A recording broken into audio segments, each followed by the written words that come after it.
La tomba di Ka e di Merit ci permette di avere anche uno sguardo non solo in quello che era il culto funerario, ma in quella che era anche la vita nell'antico Egitto. È quasi come se avessimo una capsula del tempo che ci permette di ritornare al 1350 a.C. Vediamo quindi il letto di Ka ed il letto di Merit, il letto con il poggiatesta, e se vediamo quello di Merit si vede addirittura il lino ancora attorno al poggiatesta stesso.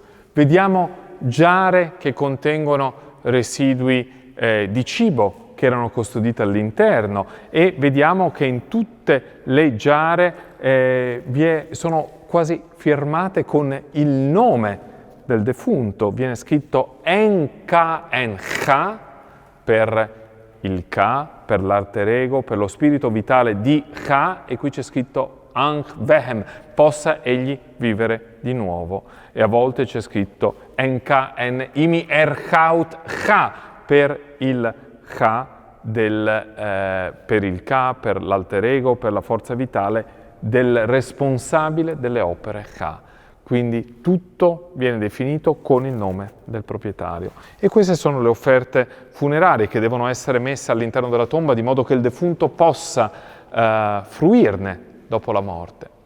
Ma all'interno della tomba sono stati posti anche oggetti che probabilmente erano stati usati dalla coppia, da Ka e Merit, durante la vita.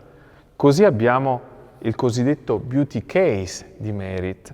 Abbiamo una cassetta che conteneva una serie di oggetti che vediamo, oggetti in alabastro, che contenevano gli unguenti che servivano al mantenimento del belletto di Merit. Vediamo poi quel contenitore a forma di palma poggiato su questa mensola che serviva invece al colla, al trucco per gli occhi. Troviamo anche un pettine, tutti oggetti che servivano per la preparazione e per il mantenimento della bellezza, della cura personale, la cura del corpo di Merit.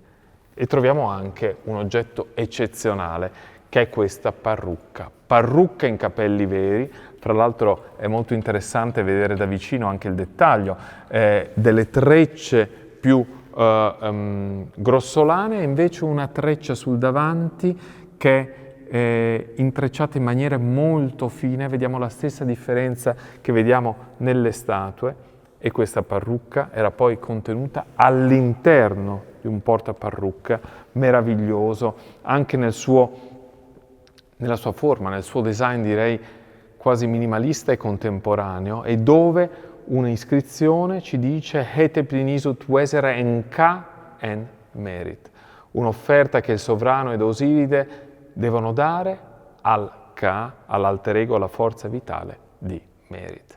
E non solo Merit ha i suoi oggetti personali, ma anche Ka. E Ka cosa faceva? Ka era il capomastro, quindi doveva garantire i lavori, che i lavori potessero andare avanti all'interno delle tombe, all'interno della necropoli, e quindi una serie di oggetti che servivano a misurare, la parete dello scriba, una bilancia, dei trapani.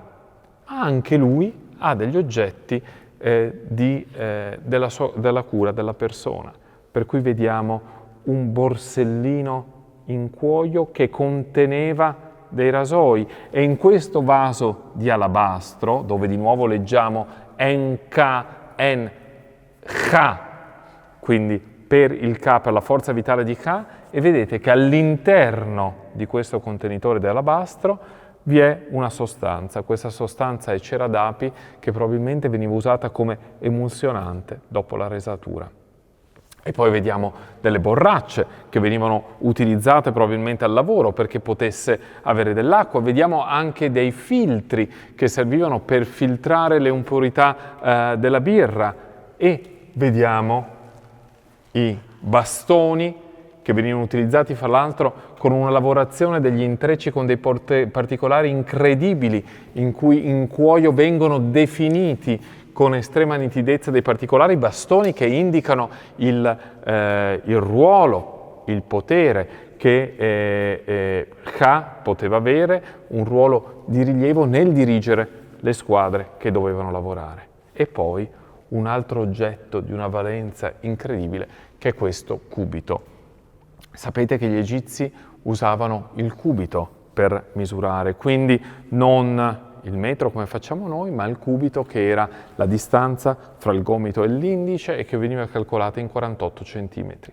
Ebbene, questo è un dono che il sovrano Amenhotep II fa a Ka, un cubito coperto da una foglia d'oro che indica quindi come il sovrano abbia apprezzato Ka e gli abbia voluto fare un dono così prezioso. Peraltro sappiamo, perché l'abbiamo visto all'interno della mummia, come all'interno della mummia sia contenuto anche lo shebiu o collare dorato. Ma la valenza del corredo è incredibile, soprattutto se pensiamo alla cronologia a cui questi oggetti risalgono. Siamo nel 1350 a.C. e si sono conservate ancora in maniera incredibile queste tuniche che sono appartenuti a Ka. E deve essere stata davvero incredibile la sorpresa che Ernesto Schiaparelli e i suoi archeologi ebbero quando entrarono all'interno della camera sepolcrale e videro tutti questi tessuti, così come essi erano. E videro anche, e lo stiamo studiando noi oggi, come i tessuti erano tutti firmati. Quindi qui di nuovo leggiamo Ka, questo simbolo bilittere, il complemento fonetico, la A, il rotolo di papiro sotto il simbolo di uomo. Quindi abbiamo già detto che il rotolo di papiro indica un nome astratto, è un cosiddetto determinativo seguito dal simbolo di uomo, quindi non solo uomo astratto ma nome personale, e che leggiamo appunto Ka. A volte, invece del nome scritto per esteso, vi è semplicemente un anagramma come questo che vediamo qui, che è il simbolo di Ka, che vediamo addirittura messo negli indumenti più intimi, che è nelle mutande di Ka, che vedete esposte in questa vetrina. La tomba di Ka quindi è uno dei gioielli più importanti che abbiamo al Museo Egizio. 467 reperti che ci fanno capire quale attenzione lui e la moglie abbiano messo al rituale, perché il loro corpo potesse essere preservato, perché fosse seguito il rituale funerario e loro potessero vivere dopo la morte, ma che ci permettono al contempo anche di vedere di quali fossero le loro abitudini di vita, di cosa si cibassero e di come si prendessero cura del corpo. È davvero quasi una capsula del tempo che ci permette di capire come avveniva la vita nel 1350 a.C. Continuate a seguire il Museo Egizio e ricordatevi che anche grazie, o forse soprattutto grazie a voi, il Museo Egizio può continuare a far ricerca, a sviluppare nuovi contenuti e capire sempre di più la biografia dei magnifici artefatti che avete visto assieme a me.